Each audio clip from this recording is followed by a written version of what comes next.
As a kid, it was pure magic. A sprawling wonderland where dreams came shrink-wrapped and ready to go. Toys R Us had everything. Board games, picture books, action figures, race cars, aisle after aisle of childhood joy. But now, it's gone. How did the king of toy stores fall so fast, taking a whole generation's childhood with it? And could it make a comeback? On today's episode of the Infographic Show, we're looking at the collapse of Toys R Us. When Toys R Us began in 1957, it was the brainchild of Charles Lazarus. Originally a kids' furniture store called Children's Supermart, it soon shifted its focus to toys. Lazarus noticed that parents skipped the furniture and headed straight for the toy aisles, and he knew that he had found a huge untapped market. After all, toys were an impulse buy, and a determined kid could talk a parent into one even if it wasn't on the shopping list. And it would be a far bigger hit than anyone expected. A World War II cryptographer and savvy businessman, Lazarus was incredibly driven, and when he saw an opportunity, he took it. The business grew rapidly, and soon it became a household name among families, with the company expanding internationally. At its peak, it had around 1,600 stores globally, with around half of them being in the United States. This was given a big boost by Jeffrey, a friendly talking giraffe who was introduced early in the company's run. Another iconic part of the company's lore was its incredibly catchy jingle, "I don't want to grow up, I'm a Toys R Us kid," written in 1982 by Lindsay Kaplan Thaler and future best-selling novelist James Patterson. It became instantly recognizable. Toys R Us wasn't just a store, it was an empire. And like any empire, it was looking to expand. Toys R Us would wind up going back to its roots, shifting some focus to less exciting territory, clothing. In 1983, the company launched Kids R Us, an affordable children's clothing retailer, popular with back-to-school shoppers, and then in 1996 came Babies R Us, specializing in baby clothes, products, and furniture. Often all three brands would be built next to each other in strip malls, and Toys R Us was becoming a destination in its own right. Even in the city that never sleeps, this iconic chain was enough to make people take notice. The store's signature location was found in Times Square, a sprawling three-story retail destination. But this wasn't just a shopping spot, it was incredibly eye-catching thanks to some unexpected features, like a massive Ferris wheel inside of the store and an auto-animatronic T-Rex on the upper floor. And that wasn't the company's only outpost in New York City. In 2009, it acquired the beloved boutique toy retailer FAO Schwarz, keeping its flagship store near Central Park alive. The same store made famous by the 80s movie Big. But eventually, even the mightiest empires crumble. For decades, Toys R Us seemed unbeatable, and it was. No toy company has ever come close to dethroning it at its peak as the king of toy stores. But during the 2000s, sales started to decline, and by the 2010s, stores were closing regularly. Fans everywhere were hoping it would pull itself out of the spiral, but it wasn't meant to be. The company filed for bankruptcy in 2017, then down to only a few hundred stores. And while many companies do rebound from bankruptcy, this wouldn't be one of those happily ever afters. The company announced in 2018 that it would be closing or selling off its remaining 740 stores. It was the end of an era, and people wondered, how could it happen? The most common culprit when a company fails is usually bad management. Lazarus was considered a business genius, and he shepherded the company through its peak. Born in 1923, he would live to 94 years old, which meant that he would see the entire history of the company up to its last act. But he wouldn't be in charge of it all the way. He stepped down as CEO in 1994, though he stayed on as chairman for a few more years. In 2000, he was replaced by John Eyler, the same CEO who had been running FAO Schwarz, the struggling toy store that Toys R Us would later buy out. Eyler had big plans to retool the company for a modern audience, but nostalgia was a huge part of the company's appeal, and sales didn't recover. That left them struggling with increased competition in a shrinking market. At one point, they considered splitting and selling off their various businesses. In the end, they took a leveraged buyout from Bain Capital, a venture capital firm which left the company saddled with debt. The company was taken private, meaning it went off the stock market, but it never quite recovered.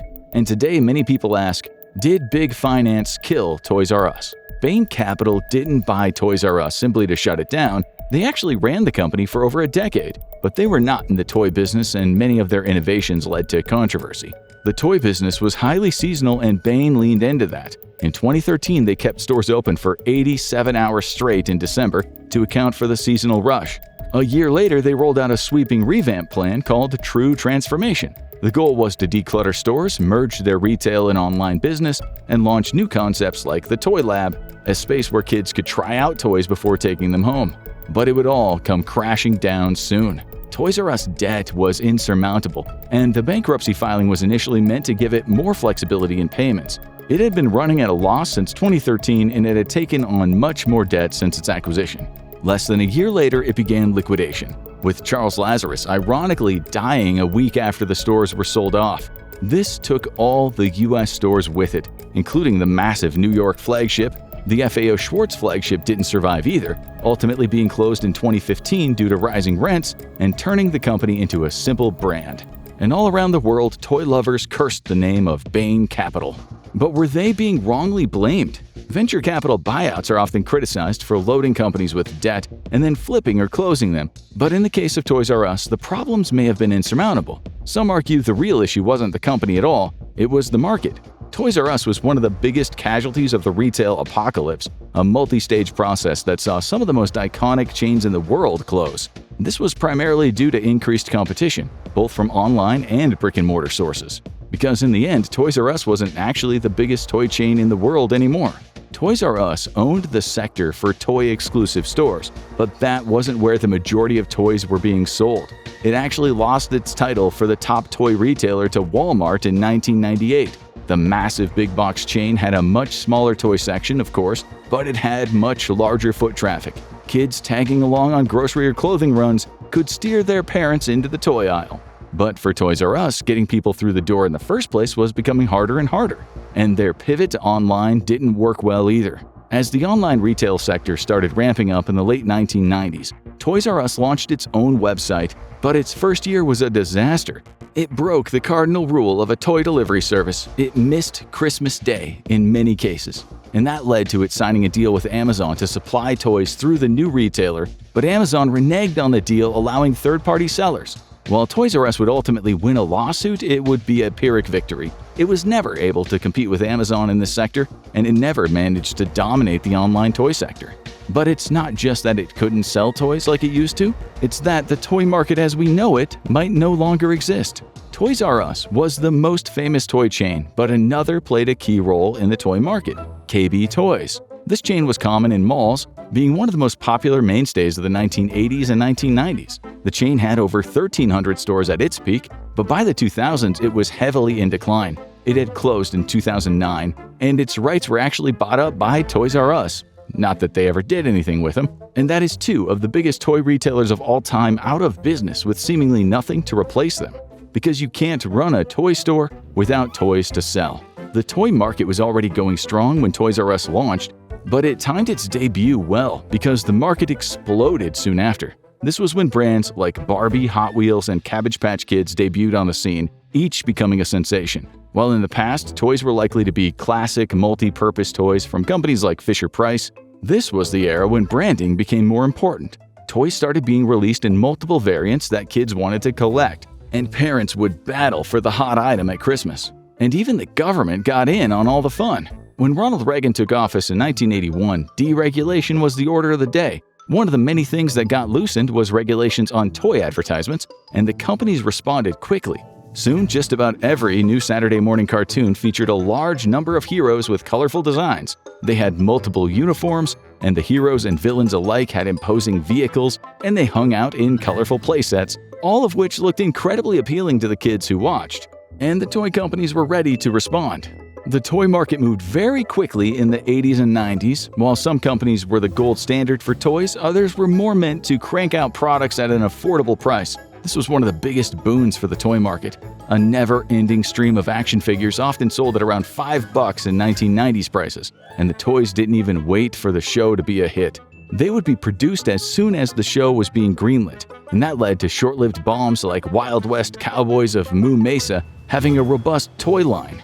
One franchise, Food Fighters, even rolled out a toy line centered around mutated healthy food fighting evil junk food mutants, but the show itself never saw the light of day, and one franchise summed this up more than any other. If there was a true cash cow franchise of the 1980s and 1990s, it was the Teenage Mutant Ninja Turtles. They had a smash hit Saturday morning cartoon packed with new mutants, both heroes and villains, and to cash in, the parent company partnered with South Korea's Playmates Toys to make sure every single one got an action figure. They even debuted a line of toys that never appeared in any Ninja Turtle series, like Sandstorm, an Arabian Nights-themed camel, King Leonhart, a royal lion, and Sergeant Bananas, a military chimpanzee. And they all sold because kids didn't know the difference. And one company knew how to game the system more than anyone else. Kenner Toys was a force to be reckoned with in the toy market, having some powerful licenses including Star Wars, Jurassic Park, and Batman. It was the latter one where it became famous, or among parents, infamous. Kenner was well known for debuting countless variants of the Caped Crusader, with special uniforms designed for cold weather or camouflage missions, and Batman may not have had as many characters as the Turtles, but that didn't stop them. However, Kenner's secret weapon was a lot more practical. Its larger toys came with a little catalog in the box, showing off their entire line of toys and giving kids ideas for their next few birthdays and holidays. The company was purchased by Tonka in 1988 and then acquired by Hasbro in 1991. It closed its doors in 2000 but lives on as a prestige brand under Hasbro. But circumstances changed and the market with it. The heart of the toy line during this era was Saturday morning cartoons. Eventually, administrations changed and some new regulations were introduced about marketing on cartoons, as well as requiring educational content.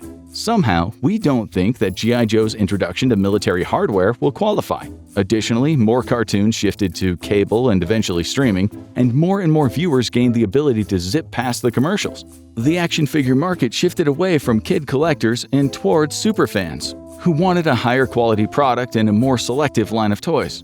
And it wasn't the only sector that saw the market shift away from them. Toys R Us was a massive chain, occupying big box stores, and each of those aisles was filled with a different kind of toy. And one of the biggest powerhouses back then was board games. Not only were there all the classics like Monopoly, Yahtzee, Scrabble, and Sorry, all of which can still be found on the shelves today, but this was the era of novelty board games. It started with kitschy spring-operated games like Don't Wake Daddy and Crocodile Dentist, and then things got really crazy in the 1990s. Board games like Forbidden Bridge, Fireball Island, and Tornado Rex featured elaborate chance-based action features designed to literally shake up the game. These games were more spectacle than strategy, but they got elaborate marketing campaigns that sold them heavily to boys. But a few of them stood the test of time. The biggest problem for these novelty games was, well, they were novelties. Most of them didn't have complex gameplay, and there was only one way to play them. Sure, many boys may have used them as elaborate sets to play with their action figures, but they weren't the kind of thing you broke out for a party. So the market dried up. The classics endured, and the board game market shifted toward more complex games, with 2000s hits like Settlers of Catan and Ticket to Ride being geared more toward adults. And many of those games are sold at specialty board game stores, leaving Toys R Us out in the cold. And slowly, one business after another ate Toys R Us's lunch. No company can live off of so-called boys' toys alone, and Toys R Us always did a brisk business in toys traditionally sold to girls as well. Some of those brands, like Barbie, are still going strong to a steady seller, and the same was true for detailed dollhouses that hosted countless role-play adventures over the years. But a new rival emerged in the doll market in the 1980s, and it wasn't well suited to Toys R Us. The American Girl doll line, which primarily focused on historically accurate dolls, debuted in 1986, and it was eventually acquired by Mattel. But its dolls were higher end, and the company found a lot of success with its own independent branded stores. Customers could browse for authentic accessories and even have lunch with their doll at the American Girl Cafe. And for those who prefer to play outside, they weren't heading to Jeffrey's Place either. It wasn't one of the company's most publicized offerings, but Toys R Us did a brisk business in sporting goods sales over the years. Many kids got their first bicycle there, and you could pick up bats, balls, and safety gear as well. The equipment was affordable and perfect for a quick game of pickup basketball or a softball game in the sandlot. But that kind of free-range outdoor play isn't nearly as popular as it used to be. Most kids who play sports today do it in organized leagues, and they're more likely to buy higher-end gear at specialized stores like Dick's Sporting Goods. And that raises the question, what are kids playing anymore? The biggest challenge for Toys R Us, and the one that might be insurmountable, is that toys simply aren't the business they used to be. In 2024, toy sales in the United States had totaled around $28.3 billion. Now that sounds impressive until you hear that video game sales hit $58.7 billion. While plenty of video games are sold to adults, there is no question that electronic games now dwarf every other kind of toy. That led Toys R Us to introduce video games to their selection as soon as they became mainstream, and a large selection of the toy store was devoted to them by the 2000s, but it never became the go-to spot for them. Toys R Us closed its doors in 2018, but nothing stays dead forever. Even though the chain no longer existed, the brand still did, and it was acquired by True Kids Inc. in 2019. They quickly started trying to revive the brand, with the first major attempt being to open mini stores in Macy's in 2022. These mini stores didn't have too much of the classic Toys R Us theming, and they generally only contained a few select popular items. But they did one thing right: they reminded people of how much they missed Toys R Us, because the company's most powerful asset might be nostalgia. Fans cheered when it was first announced that a new flagship store would be opening in the massive American Dream Mall in East Rutherford, New Jersey. The store also debuted a new food location, Jeffrey's Cafe, a coffee and dessert shop selling indulgent treats. It hit the itch for those who remembered the original Toys R Us and wanted their kids to have the same experience. The company soon responded by opening a second location in 2023, located in the equally massive Mall of America. Both malls are owned by the same company, 555, and they know spectacle.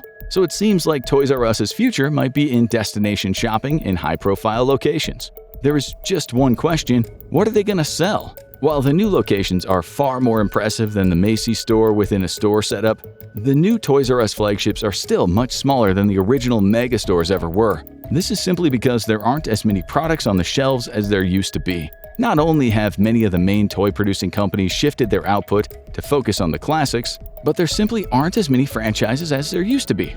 Saturday morning cartoons are a thing of the past. Even the cable networks and streaming services only produce a few original cartoons. It's rare for a cartoon to get a toy line unless it is massively successful, and that means the future of the chain may lie in the adults. While there's still a huge market in selling toys to kids, after all, new ones keep being born, there simply isn't the market to sustain a massive chain like there used to be. The rent for Toys R Us as a huge chain would be overwhelming, without the product needed to keep the sales rolling year-round.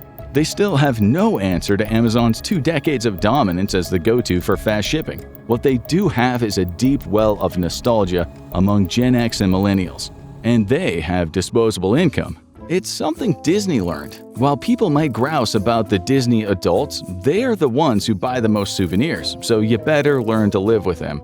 And Toys R Us might find that its flagship locations are most visited by people who want to revisit their childhood and see if they can fit in that slide. So while it's unlikely the company will ever open hundreds of new stores again, it could still succeed with flagship locations in top tourist spots. Over time, these stores might rebuild the brand's reputation with a new generation brought there by nostalgic parents. The fall of Toys R Us wasn't an isolated case. Other childhood icons met a similar fate. Watch The Real Reason Cartoon Network Failed to see how another beloved brand lost its magic, or click on this video instead.